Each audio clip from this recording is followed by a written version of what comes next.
Kitab Nabi Hagai. Kitab ini hanyalah salah satu dari kitab nabi-nabi kecil, tetapi sangat penting bagi kitab suci bangsa Ibrani secara keseluruhan.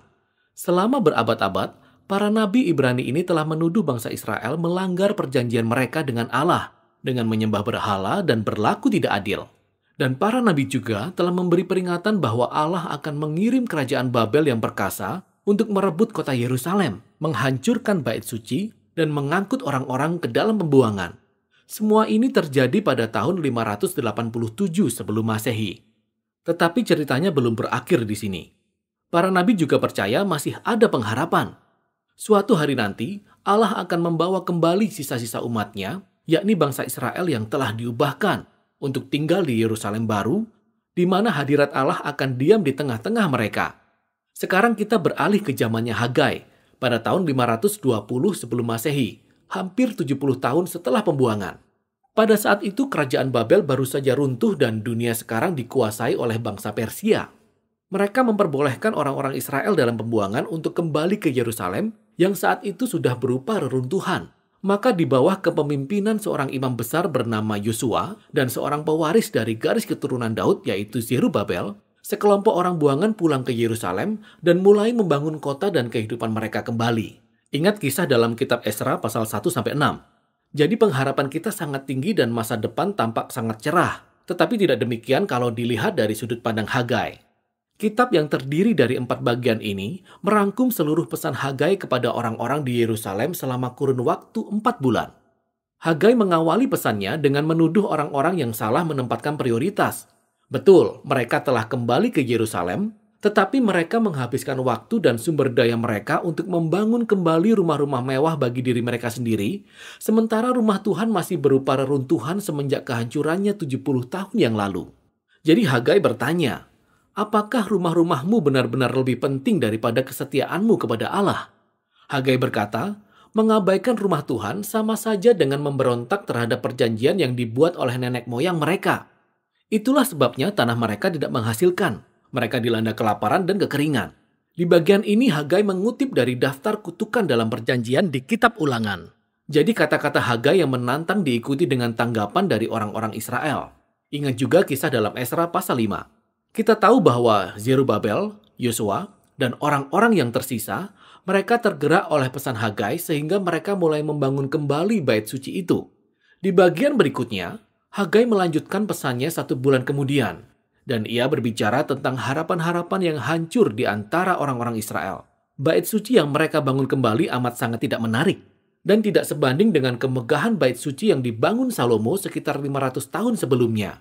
Itulah sebabnya mereka tidak terlalu bersemangat untuk menyelesaikan proyek tersebut.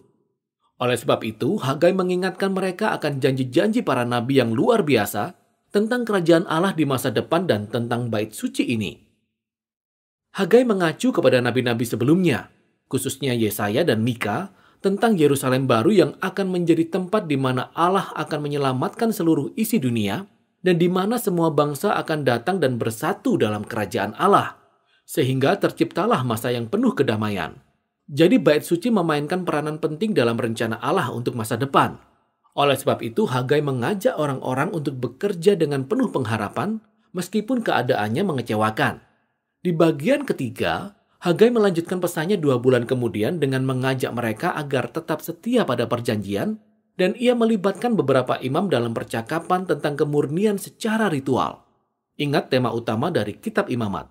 Hagai berkata, jika seseorang menyentuh mayat dan menjadi najis secara hukum atau ternoda oleh kematian, lalu mereka pergi menyentuh makanan, apakah makanan itu juga menjadi najis? Dan para imam yang juga mengerti kitab Imamat itu berkata, ya tentu. Kemudian Hagai beralih kepada sebuah perumpamaan. Ia berkata, beginilah keadaan orang-orang Israel dan apa yang mereka lakukan untuk membangun kembali bait suci. Jika angkatan ini tidak merendahkan dirinya, jika mereka tidak berpaling dari ketidakadilan dan sikap masa bodoh, maka Hagai berkata, apapun yang mereka bangun dengan tangan mereka, termasuk bait suci yang baru ini, akan menjadi najis pula. Hagai menantang mereka agar mereka menunjukkan pertobatan yang sejati dan kesetiaan pada perjanjian dengan Allah, agar upaya pembangunan bait suci itu dapat mendatangkan kerajaan Allah dan berkat-berkatnya. Jadi masa depan Israel kiranya ada di tangan mereka. Allah sedang menantikan umatnya untuk kembali setia. Jadi pilihan yang Hagai berikan kepada angkatan dari pembuangan ini sangatlah mirip dengan tantangan yang Musa berikan kepada angkatan di padang gurun sebelum mereka memasuki negeri perjanjian itu. Ketaatan mereka akan mendatangkan berkat dan keberhasilan, sementara ketidaktaatan akan mendatangkan kehancuran. Hagai mengakhiri kitab ini dengan kesimpulan tentang pengharapan akan kerajaan Allah di masa depan. Allah akan menjadikan Yerusalem baru sebagai pusat kerajaannya yang mulia, yang terdiri dari berbagai bangsa. Dan dari sanalah ia akan melawan dan mengalahkan kejahatan di antara bangsa-bangsa. Ia mengingatkan mereka tentang kekalahan tentara Firaun dalam kisah Keluaran. Disinilah Allah akan menggenapi janjinya kepada Daud dan menetapkan raja dari garis keturunannya. Di zaman Hagai, janji ini digenapi melalui Zerubabel. Jadi kitab ini berakhir dengan pengharapan akan masa depan yang cerah yang telah menanti di sana. Jadi pertanyaannya adalah, apakah angkatannya Hagai akan setia kepada Allah? Apakah mereka akan mengalami penggenapan dari semua janji ini? Dan Zerubabel, apakah ia akan tetap setia? Apakah ia akan menjadi Raja Mesias? Untuk mencari tahu jawabannya, kita harus terus membaca sampai 2 kitab terakhir dari para nabi, yaitu Sakaria dan Maleaki. Tetapi kita dapat melihat bagaimana kitab yang singkat ini menjadi tantangan yang besar bagi setiap angkatan umat Allah. Pilihan kita benar-benar sangat berarti. Dan kesetiaan serta ketaatan umat Allah merupakan bagian dari karya Allah untuk mencapai tujuannya di dunia ini. Jadi kebenaran yang mengagumkan ini seharusnya memotivasi kita, umat Allah, untuk merendahkan hati dan bertindak pada saat kita menantikan kedatangan kerajaan Allah. Demikianlah pesan dari kitab Hagai.